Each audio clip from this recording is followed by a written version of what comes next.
Shannon, Yes. beautiful. I can hear you. Okay.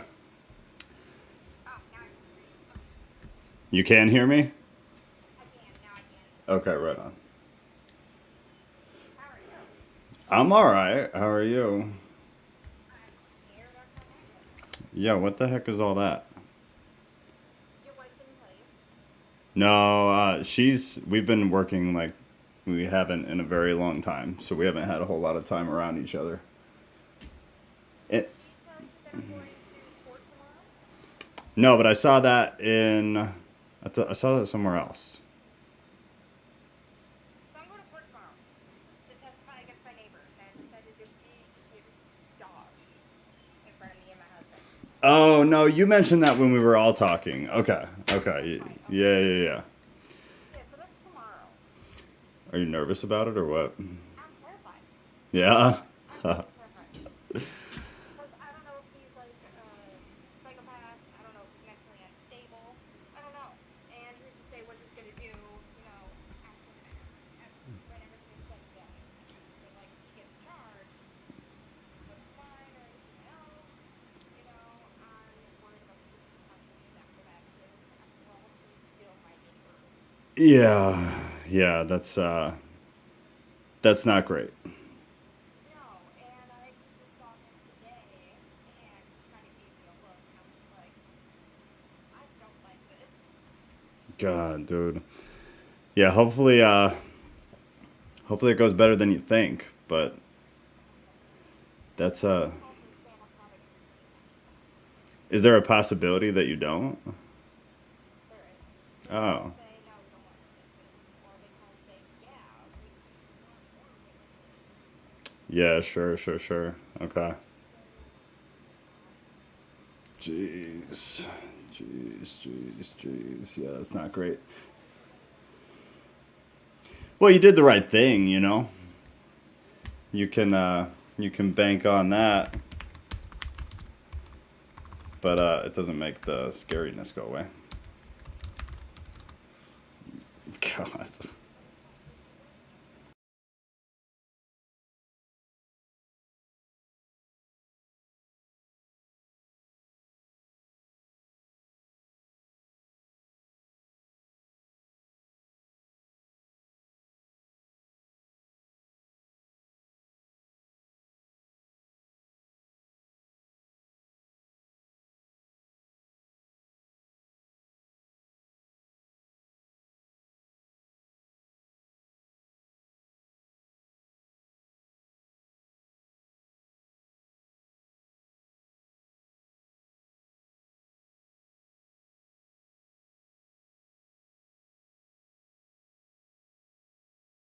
That's fine. It It's at was one. 95? Yeah, it was 104 yesterday. Oh my gosh. That's not okay. Jen, No, Angela, hey. That's so hot. It's not even been that high here. It just feels hot. and it's sticky and it's muggy because it keeps raining and then it stops raining, so it's just pure humidity. So it's like 95 to 100 degrees outside plus humidity. Yeah, we've had that. We've had the rain. Lots of rain, lots of humidity, lots of being miserable and wet. Yeah. It's been less So than right ideal. now, as of right now, the humidity here is 57%. Oh wow. Yeah, that's high. It's ridiculous. That is I high. and I've basically been in uniform all day. I finally got out of uniform because as soon as I got off of work, it was like appointment after appointment after appointment. And I'm just like, all right, we're just gonna do this all day long. That's fine. Have you showered yet, or are you still just waiting? Yeah, I have not showered yet. I haven't either. I Yeah, I want just, to die. yeah, I just got It's home brutal. like 30 minutes ago. Oh yeah, you haven't had any Literally, time yeah. then. No. Yeah, that'll be the first thing I do when we are done with this. I feel Yeah. disgusting. Totally Yes. gross. Ugh. Well, so what Good thing time is I've been that suffering tomorrow? not public. That is at 10 a.m. my time. Okay. 9 o'clock your time. Yeah. Well, I'll be thinking about you. Hoping it's going okay. Yeah. Yeah, I'll keep the wife up to date. Yeah, let her know for sure. Well, because I'm sure she's gonna want to know. Oh, she's definitely gonna want to know if we need I to think provide safe haven so you can run from them. I was thinking about actually running to Florida. I mean, Florida's a good place to Uh, run. A lot of people ran there. I mean, unless y'all have a spare bedroom. We have a basement apartment. I mean, It's pretty I could nice. Yeah, it's got a full kitchen and everything. We were gonna rent it out and then we just didn't. So now we just have like this separate apartment or a basement. nice little spot for me and Ezra to chill. Yeah, it's a good little spot. It's a good little spot. Okay, you know what? I'll talk to the wife about this Yeah. at some point You and know. see about if I could take a weekend off. If your life comes under threat from the testimony you may or may not give, then yeah, we will be who does that? The marshals. We'll be the marshals. We'll Aw. remove you and hide you. Done deal. Except now it's kind of televised on the internet, so probably not a great idea. All right, that's but fine. All right, whatever. It is what it is. Well, they don't know my face. Well, I'm pretty sure. I don't think he's religious, so he doesn't know my face. So I think we're good. Well, he does. Obviously, he knows my face, but That's true. And I with don't think he knows where we're doing this. I'm doing- Jeremiah and I would take care of him anyways. Come get her. Come on over. Come say hello. Oh, the floof is in the house. Oh no. Oh no. Okay. All right, we're good. I just turned on YouTube, so and then I Jules heard the your floof. voice. There's two voices There's of you. Sierra. Sierra. I don't think I've seen Sierra in a couple weeks. Or was it last week? I have a real bad sense of time, so I'm sorry if I'm off on that. Jalen was watching Crocs. Okay, but here's the question. Was it something related to Croc, the atrocious sandals? Or are you talking about Crocs, the phenomenally beautiful animals? And that will dictate how I feel about you from here until forever. So me, Jeremiah, and Ezra all own a pair of Crocs. Oh my gosh. Muted. So Muted. Muted. Bye. No, I had a pair of Crocs when I was like 10. I have to admit. I did I own did them. too, honestly. I did too, and then I didn't get another pair until Jeremiah basically forced my hand, and then we got Ezra a pair of Mickey Mouse Crocs. TikTok, go to YouTube. You're not going to be able to hear anybody but me. Go to YouTube. Same username. No, I mean, I get it. I thought about it when Zaya was young. I'd be like, do I want to be cute and like get us Crocs together with the little thingies in them, whatever they call them, Mm-hmm. I decided no, but it was a thought, so I can't say too much. Wait. The beautiful animal at the lake next street over from you? Are you in Florida? South I Carolina? was just asking that in the You gotta chat. be in Florida, man. You gotta be in Florida. Yeah. My parents have a little pond right outside their subdivision, and there's a little alligator that likes to hang out like right there, and my dad calls him Al. That's cute. TikTok. Go to YouTube. I hate looking over there and seeing a number at all. It should say 0 the entire time. I see all you guys. Go. Bye. Bye. YouTube, same username. Not cool. Chinese spy app. Yeah, Floof. I'm going to yell at the TikTok people all night again. Oh my gosh. Please do not put those things on my granddaughter. I decided no. I decided no. Zaya does not have Crocs. It's all good. Oh, Don't no, hate. What was that? That's Cat's Hey, Cat's Mom. mom. That's Cat's mom. Oh, hi, that's mom. Mystic, don't hate on the Air Virgin 11s. Is that like, that's Crocs. That's Crocs. That's what it is. That's phenomenal. I love that. That's so good. That's one of the greatest things you've said in a while. But mostly it's because you don't talk much anymore, Mystic. So it's not hard to beat that record.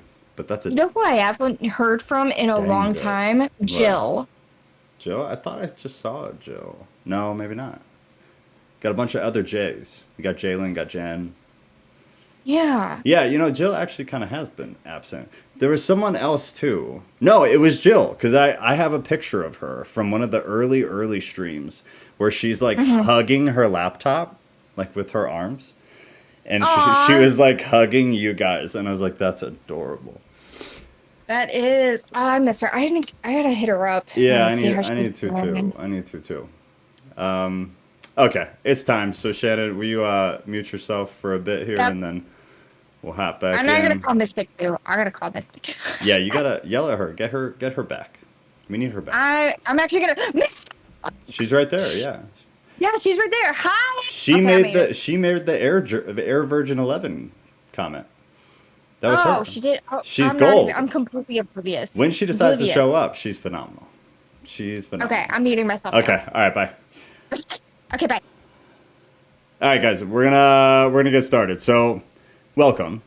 This has already been somewhat eventful and entertaining, so I appreciate that. If a few things I want to do a little bit different because we've gotten out of the habit of having people on like Shannon is right now. I would like to break that habit. So this is how this is working. If you want to join in the actual conversation at the end, so I'll give my spiel, I'll lay out a whole bunch of information, I'll set the stage, and then at the end, I want to open it up to the voice channel in Discord. So you can, if you're not in Discord, go to tattootheist.com, or you can hit this right here now because we're getting fancy. Nope, not that one. You can hit that QR code. That'll take you to an invite link to the Discord. Use that to get in. Once you're in, you can see up on the screen, if you scroll from top down a bit to the little red dots, says streams and live events. There's an event voice channel. You click that. You see me and Shannon in there right now. If you come in there, please mute yourself. Otherwise, Shannon will mute you for you, but it'd be better if you guys just mute yourselves. But you can sit in there the whole time, or when it comes to the time for us to all be in there, or if you choose to come on and speak, then, you won't have to do anything else. You're already in there. I'll unmute you, or you'll unmute yourself, and then you'll be able to speak. We'll go one at a time, give everybody a couple of minutes, kind of give their 2 cents, and then go from there. So that's that. I'll leave the QR code up for just a second. We are streaming to YouTube. It's going to stay that way, at least for the time being. Regular YouTube channel, obviously, you guys already know because you're here, but for the recording later on, youtube.com/tattootheist. You can also listen to all of these podcasts after the stream on Apple Podcasts or Spotify. I try to have it up within 24 hours. Don't always make it, but eventually they get up there. So within a couple of days. Spotify has the video as well. Apple Podcast does not. Okay, so yeah, I'm hoping for like the last 30 minutes to be open for people to speak if they want to speak, because it's the reason I wanted to do this at all. It was not for me to lecture. It was for us to have a conversation, for you guys to push back on things that I say, to disagree with me, to tell me you think I'm wrong, and then to try to come to some kind of solution, even if the solution is that we just don't agree, and that's totally fine. So that's the plan for tonight, but the topic tonight is going to be sex outside of marriage and whether or not that is a sin. So I'm going to try to start structuring these Thursdays in the same way every time, being that we'll have either a question, a problem, or an issue or topic. We're going to identify what the problem is. What is the issue? What is the problem? What is the question? And then how we try to solve it. So for this one, the question or problem that we're trying to solve is like this. The first thing we need to identify and define is marriage itself. Otherwise, any conclusion we draw is not really worth anything. It's a pretty worthless conclusion. Anyone in the Christian space has been told repeatedly that having sex or any kind of sexual interaction with somebody of any kind outside of a legal, signed by the state, your local government, anything outside of that is a sin. Doesn't matter if you've been together for 20 years, you got kids, you've been living together, you got a healthier marriage than somebody who did sign the paper and they're awful to each other and the guy beats her and she screams at him. Doesn't matter. You didn't sign the paper, therefore you're not married, therefore your sexual intercourse is a sin. That is the issue. That is the topic. That is the problem. So that's what we're going to try to figure out. In my eyes, there's really a few things within trying to define marriage. We have modern marriage and we have biblical marriage. They could not possibly be more different. So how do we rectify the fact that the type of marriage the Bible speaks on is not the type of marriage we enter into today if you get married. And then is there a way to rectify? Can you? Is it possible? Or does a new structure need to be figured out? It's something that, in my opinion, we're just ignoring. All of Christianity is just ignoring. Marriage is the same as it was back then, even though it's obviously not.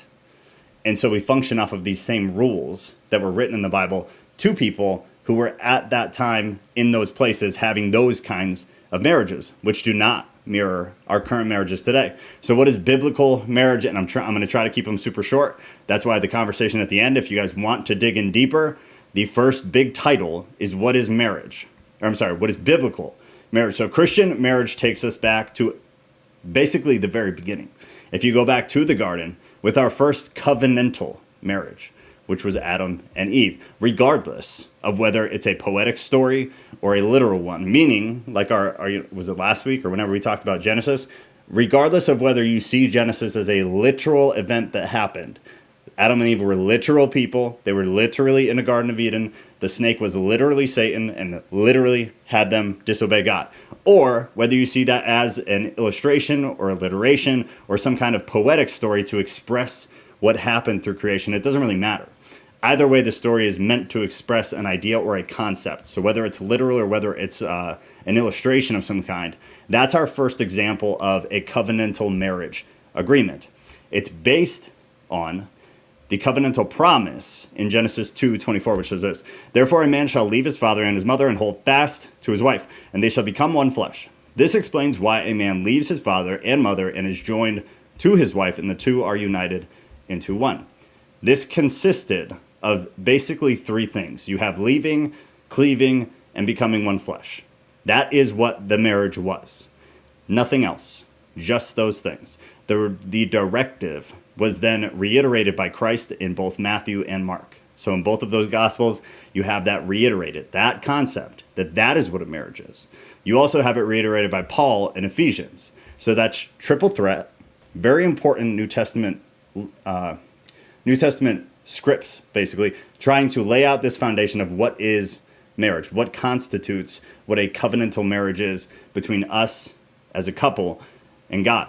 Malachi, the prophet, also said this: "But you say, why does he not?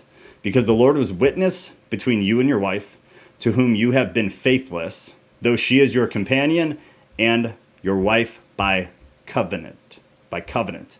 Here, we're getting a pretty clear indication that marriage is not solely between a man and a woman, but also with the Lord, quote unquote, from Malachi, who was, quote, "a witness of the promise and the vow," end quote. This is further indicating that marriage is a set of promises that form a covenant that is between the couple and God, period. Period. Biblically, period. Not between the couple and a local government. That did not come until later. So, period.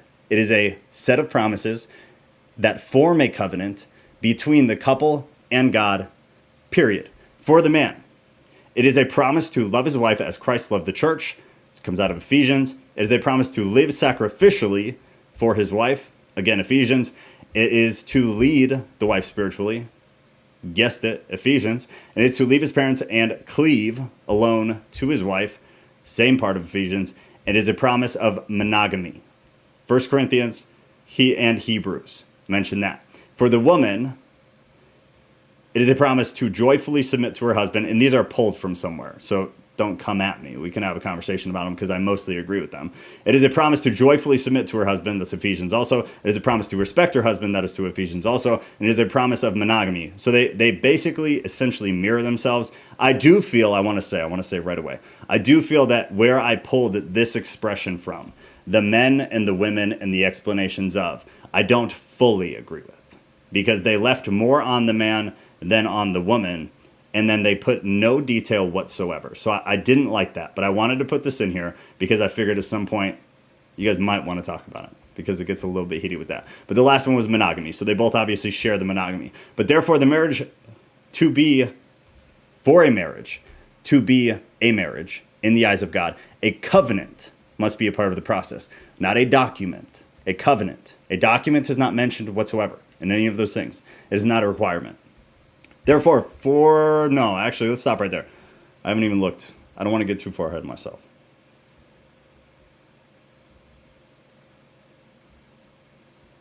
All right, I think we're good. Shannon, will you just unmute yourself and tell me to shut up if I miss something important? That'd be great. Because then I don't have to stop steam here. So, I'm currently going into full IT mode. My Wi-Fi just decided to take a poop. Lovely. Okay, then I'll keep an eye out just in case. Okay, You're sorry. Good. Do your thing. No, do your thing. All right, so continuing with biblical marriage, getting in a little bit deeper now into it. It's very obvious many more examples and references to marriage. We have a whole ton. The Bible actually, if you were to pull everything that had anything to do with marriage, it's actually talked about a lot. It's talked about very extensively.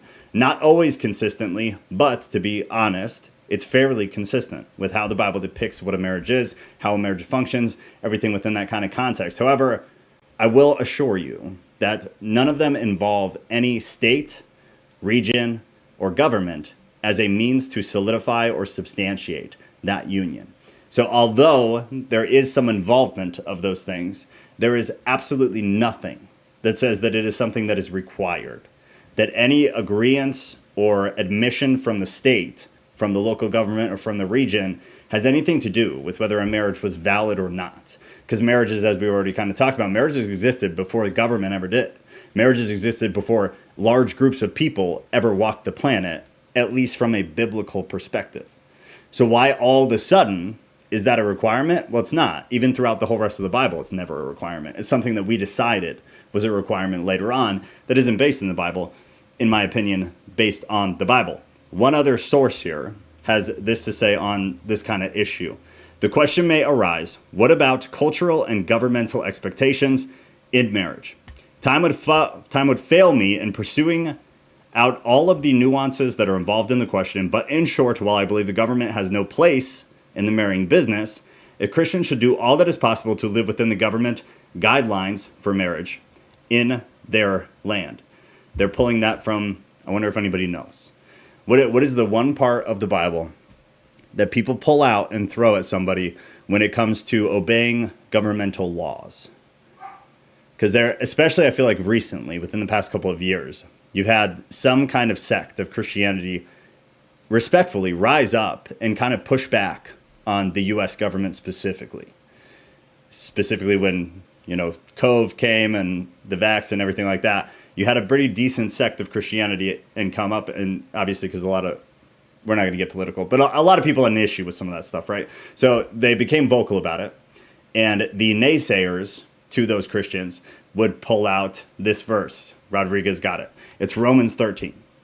Anytime Christians are talking about laws, government laws, local laws, federal laws, the Romans verse always gets thrown out.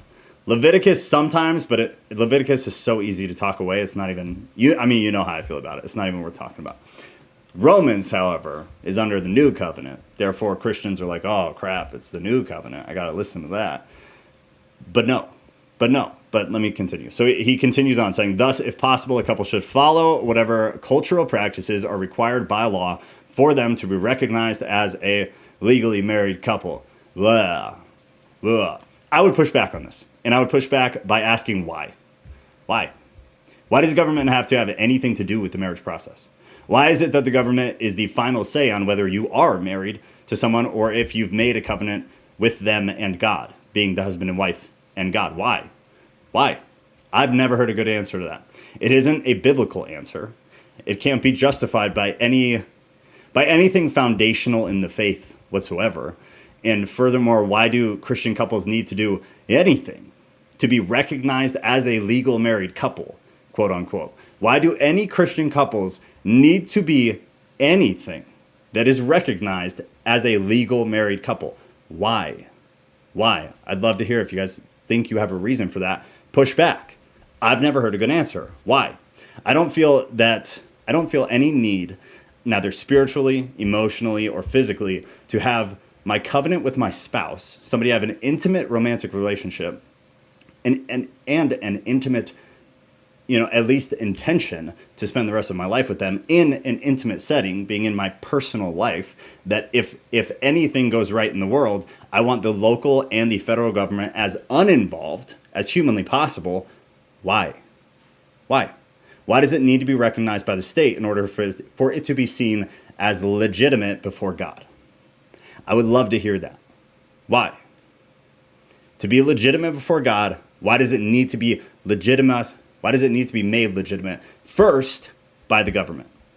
Why? Marriage without the government does not violate any local or federal laws. Therefore, the Romans quote is ridiculous. It makes no sense, and it's not valid to throw out this topic. It's completely unrelated. Nothing about deciding you're married to somebody with a promise and a covenant before God violates any local or federal laws. So the Romans verse is almost always used out of context, but within this context is absolutely not appropriate. In our face and down our throat.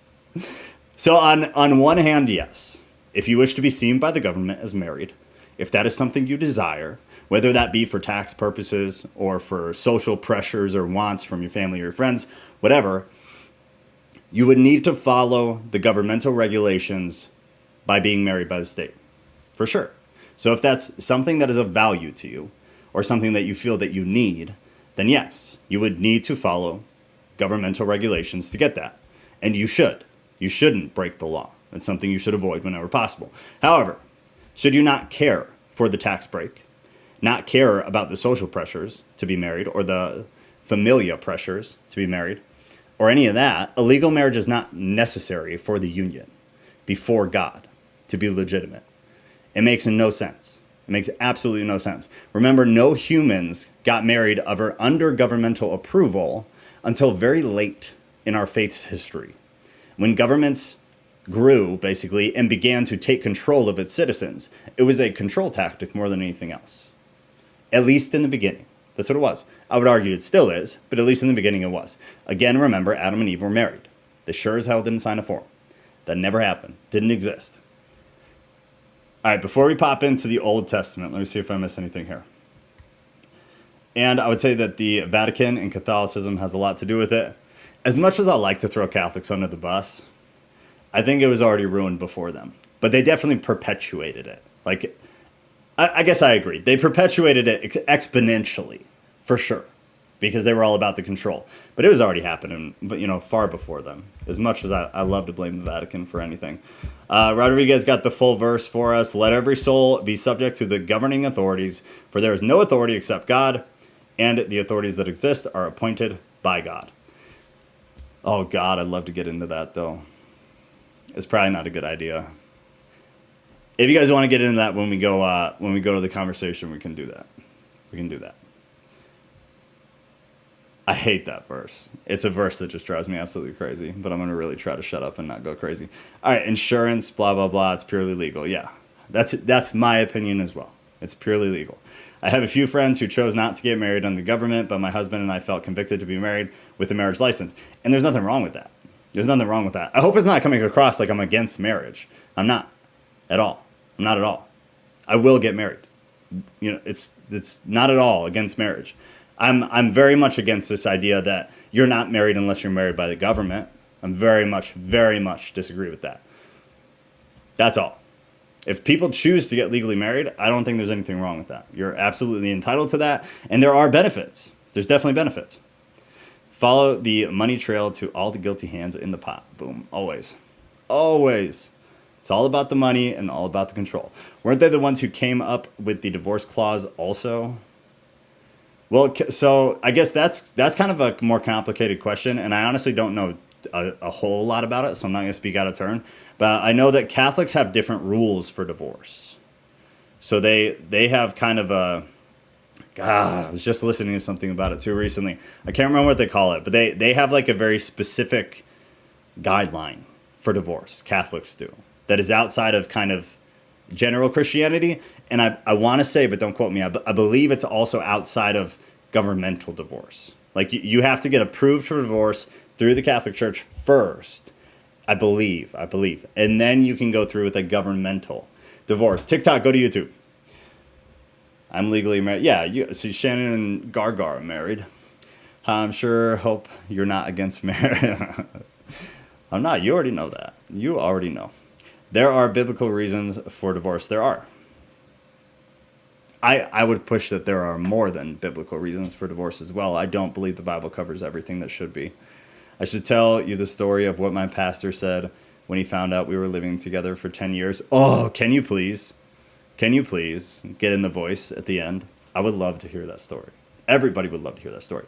Malachi says the hardening of men's hearts is the reason. The reason for what? Divorce? Does Malachi say anything about divorce? Or did I miss something else you posted? I might have missed something else. Those have changed recently. They have a non-civil annulment process now. Correct, and you have to pay for the non-civil. Of course you have to pay for it. Come on, man. Why would you not have to pay for something from the church? Come on. For Catholics and Orthodox, yes, you do have to get approval by the church first to get divorced. Catholics and Orthodox are different, though. I would not lump you in, because I know you're Orthodox, with the Catholics. They have a very different, or I guess, God, I'm going to get hate for this, but I would put it like this. Catholics are much more about control and less about spiritual goodness.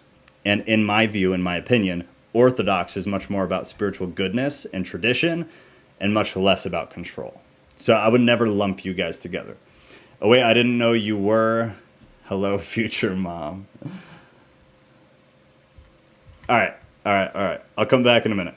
So moving forward.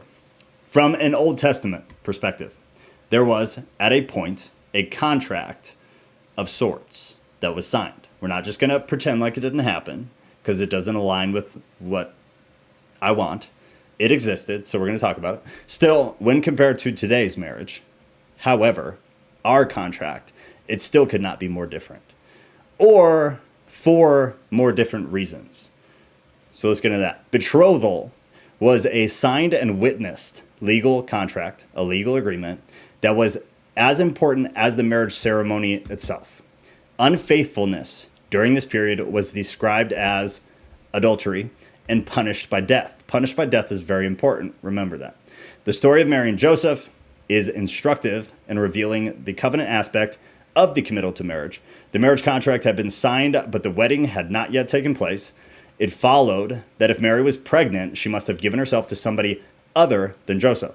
He had the right to dissolve the contract, but was unwilling for Mary to be exposed to the shame of the public disclosure. While he was wondering how he could make a secret separation, his problem was solved. Appearance of the angel, yada, yada, yada.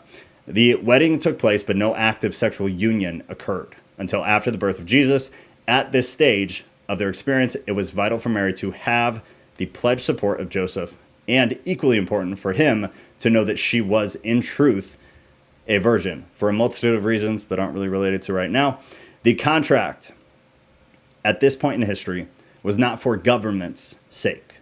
So was there a contract? Yes. Was it for government's sake? No. That's a huge differentiating factor, as it didn't necessarily exist. Government still didn't really exist in the way that it exists today. They obviously did have a form of government, but it did not exist for the reasons or in the way that it exists today. For more than anything else, it was for punishment's sake. For one of the soon-to-bes, the soon-to-be married couple, if they committed adultery, they were under contract and thus could be punished for breaking it. The contract primarily was there for punishment.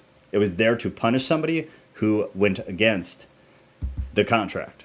The other thing, one of the other things, but the other thing we all need to kind of keep in mind, however unpleasant it is to discuss, is the placement of different genders and the reason for marriage itself at this time in history.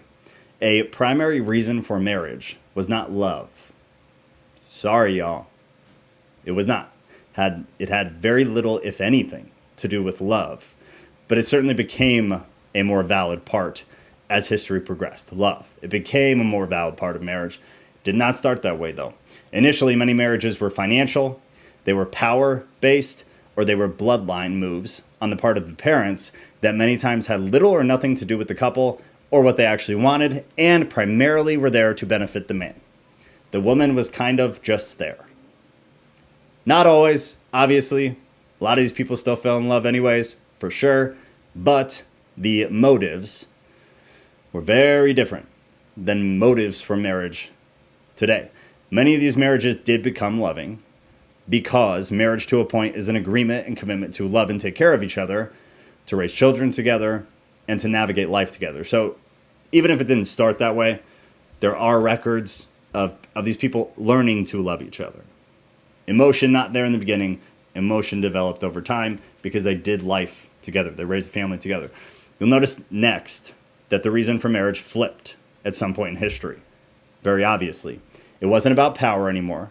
It wasn't, I mean, sometimes for sure, but primarily it wasn't about power, it wasn't about money, and was not about pleasing one's parents. It comes primarily about emotions, which are fleeting, as most of us adults know, and less about a decided agreement to weather life together no matter what. Became more about, how do I feel? I want to take an action on how I feel, and let's get married because of that. That puts us into modern marriage. So let me see if I missed anything here. Okay, uh-oh. You want me to take the QR code down? You got it, lady. You got it, babe. I'm remarried. All right, yeah, there we go. I'm remarried, and we also didn't live together before we were married. We felt convicted of that as well, speaking for myself, for sure. And I know people have done that, and they're very happy, and they're still together, and it worked for them. And I stand by that's probably it's probably almost, if not the smartest thing you could do, would be to just wait. There are risks to that too, though. Same with moving in together. There are risks to not knowing how somebody lives minute by minute in their private life before you marry them. Like, there's risks to it. But there's arguably more risks if you run around moving in with a bunch of people and then it not working out, or you run around having sex with a bunch of people and it not working out. So I mean, there's risks either way. But I'm a big supporter of, if you do that, that's phenomenal. Good for you. Okay, I'm corrected about Catholics, Orthodox. You definitely have to ask permission. And yes, you are correct about those differences of the two. Joe is thrilled to have your validation. True, in Old Testament, the certificate of marriage and certificate of divorce existed through the Israeli authorities. Yep. Betrothal was as simple as a man sliding a wine glass across the table to a woman, and if she drank, said yes.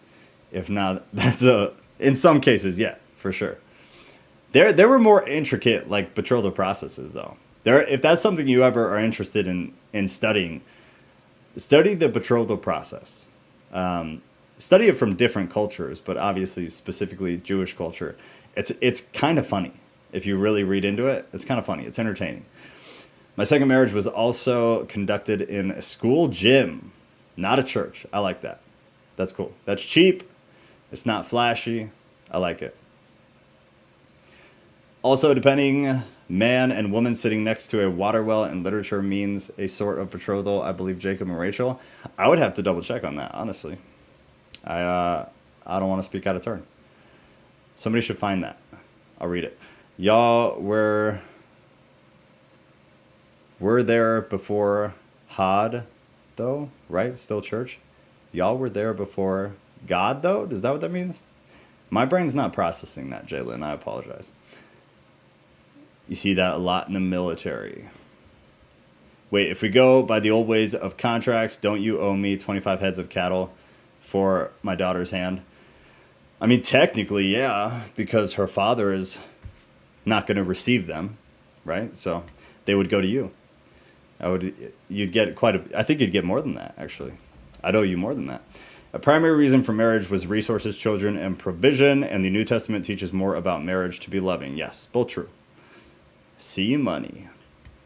Oops, it was Matthew, not Malachi. Okay, that makes more sense. Matthew, not Malachi. That makes more sense. Matthew 19:8, he said to them, because of your hardness of heart, Moses allowed you to divorce your wives, but from the beginning it was not so. Yeah, yes, divorce was never God's original design. Yeah, definitely.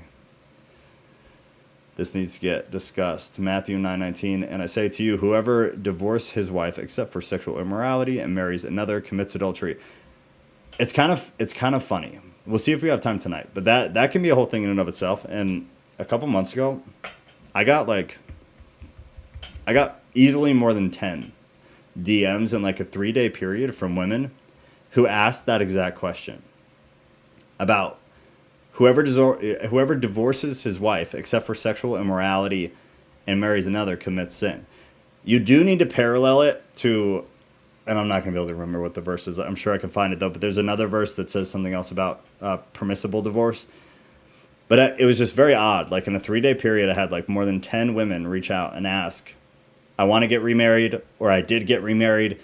Is this a sin? It's a real tough conversation, but we should talk about it. Remind me at the end. Yep.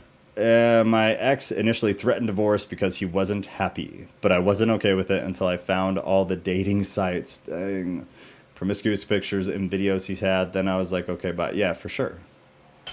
For sure. That, to me, that's like an immediate please leave. We're done. There's no conversation. It's too much. Whoops, I'm late. Danny. Good to see you, Danny. Why can't I scroll down? Hold on. I agree about adultery. See my above comment? Yep. How is it a risk to live with someone before marrying, not knowing their behavior before you stick with them? How is it a risk? Because how many times are you going to do that? How many years are you going to waste? What does that open you up to? Being in a private, closed, intimate setting with somebody that you probably don't know well. If you do know them well, then you're wasting a lot of years trying to do that prior. There's risks to it. It's risky behavior. But like I said, so is the other. The other is also risky. Moving in with somebody that you've never seen privately, or you've never spent, lengthy times with them in private. You don't know how they live in their private life. You don't know if their mannerisms or little things that they do are going to drive you absolutely crazy. Should that be a reason that you turn them down, like that you blow the marriage though? No, I don't think so, no. But there's still risk in that. There's risk either way. Just like having sex with a bunch of people because you want to is risky. Jesus replicated that at the Last Supper with his disciples. We got married in the chapel in the Navy Hospital of work. Nice. Yeah, but you guys are doing the thing now, though. Such as their loud chewing. Didn't he ask for their hand from her father, and he worked for it only to be filled and married? Oh my gosh, just the tip of the iceberg. I feel like you can learn most things about somebody without having to move in with them. You can stay at their house till 9 p.m. I mean, you can get around that and not have to move all your stuff into their house, cancel your lease. I don't agree with that. I don't agree with that. So then you do that. You find out 3 months later it wasn't the right call. And then what? You're SOL. Now you got to go sign a new lease. You got to find somewhere to live. Shanna goes out of the suite. Yes, I'm sure that's... But adultery could be in the heart and thoughts as well, not just the act. 100%. That's the biggest problem with porn. There's really not a whole lot of difference between porn and sleeping with somebody. Obviously, the difference is there. I'm not playing that it's not. But how much of a difference is it really if I've decided to sexually step out on my partner? Whether it's by myself with a screen or whether it's with another person physically is beside the point. It's I made a choice that my partner is not enough. Whether you want to blame them for not giving you what you need, or whether part of it is your fault for not expressing what you need, whatever the case is, regardless, you've made a choice and then you've made an action to step out of the marriage. I don't care whether you slept with somebody or whether you're watching porn all the time. To a degree, it's kind of beside the point. The point is you abandon your partner. Whether you feel like they deserved it or not, or like you deserve to get the sexual gratification because they're not giving it to you or not, those are separate issues. But you stepped out and you made an action to do something about it in a negative way. Let me answer that question, please, about the risk. Have the gold medal. Okay, Teal. The risk of living together? Teal, are you in Discord? No, you're not. Okay, if you want to jump in on that, then go to Discord and unmute yourself. If they aren't annoying like Messi, then it would be a quick decision. This is a rough topic. I waited until marriage and it fell apart. I think I looked at waiting until marriage as a quid pro quo. I see where you're coming from with that. Yeah. That's what I'm saying. I'm not stupid. I think there are absolute risks in waiting until marriage also, though. There are absolute risks to that, too. Here, just checking. Hi, oh, what's the score on today's topic? Is it a sin or not? We haven't really gotten there yet. We're about to keep rolling on, but you guys are blowing stuff out so fast. So would you say the ideal situation is to get to know somebody for years and then date them and marry still before moving in together from a scriptural perspective? I think that's ideal, yes. I think that's the ideal situation. Hold on, T, I'm going to mute you for a minute. There's background. Danny, yes. But still, at the end of the day, like, maybe you guys don't move in together. You spend a whole bunch of time together at night. In the morning, you get to see each other throughout like all periods of the day, right? Cool. I think that is best call, 100%. There's no reason to move in together before that. Sex is where it gets tricky. Because you could save yourself. You could not have sex. Then you could get married legally. Not just covenant, but legally. Move in together, have sex, and be like, this is awful. I don't know how much that actually happens, because I feel like if the two people communicate well, even if you got to give a little, take a little, like you're not really that into whatever they're asking for, there's give and take. But as long as you guys are communicative and willing, then I think you can make sex work. But I can imagine situations where nothing can be done and just the sex is awful.